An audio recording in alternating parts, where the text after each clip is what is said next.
is a series of incredibly well choreographed and shot fight scenes, Krav Maga and other styles. Really good fight scenes. To me, depicted a very unapologetic, apocalyptic 1985. The objects in the mirror are losing sticker made me laugh.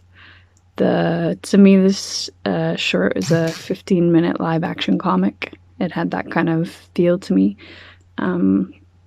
I'm not big on violence, but apart from that, the visuals were quite dynamic, and I could tell that a lot of work and rework went into this film. It was very dimensional. The action I thought was really well choreographed. This was like a cool Rambo comic book, and you're rooting for this dynamic duo, and kind of happy ending it seems to be for them because they survive all the many people that they've had to fight. And then has a twist at the end that has almost more of a political, there's more plot to this than just what we've seen throughout the entire movie. So it kind of left me thinking and wondering a little bit at the end, which is always good in a film. And the music, so not expected, was really cool how it was done, and just very untraditional filming, and having intermission. It's just very creative, very entertaining, and I love the fighting. Very well done, and it wasn't so picture perfect they never got hurt. It really did take you through the journey of they're getting beat up on as well, and you hope they make it through.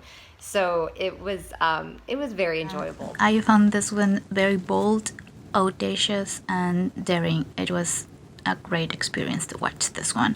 The fighting sequences were astonishing. They were like very well made. The sound effects combined with music and the whole chase thing, even though you don't know what they are retrieving, you are rooting for them in spite of the violence. But it was very good, refreshing, and totally well done. I really enjoyed it. And I loved the action throughout the film. It was very in your face. I felt like I was like just standing by watching everyone just, kick each other's asses, and because it was like very the way that the camera was, how it was shot, I felt like I was just standing next to the camera. I really liked the style. I'm curious to see what the influences were for this film, but I liked it a lot. I thought that this used music in a really interesting way, like for each of like the fight scenes and the transition scenes. I thought it was really good that I loved their intro section with like DARE, because I was definitely a kid that had to go through a DARE program.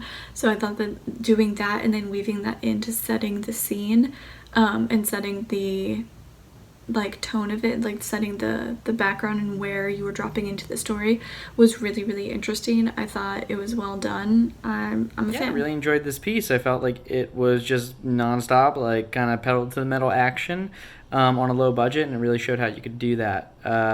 It felt like it stretched the the capabilities of some like low budget filmmaking techniques and equipment to just the absolute maximum they could take it. The choreography for the fights was excellent. I love the PD. The overall setting was pretty cool. It felt like it was largely inspired by Hardcore Henry, which was fun because it's a very stylistic action film. I really like the grindhouse style of it. Sort of made me remember those cheap-ass theaters I used to go to as a kid, with the horrible previews, the ridiculous PSAs, the cheesy intermissions.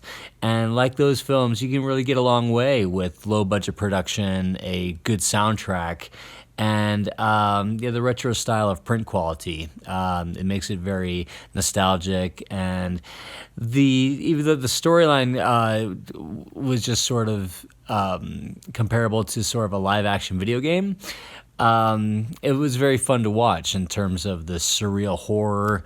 You make a lot of grindhouse producers proud with that sort of that display.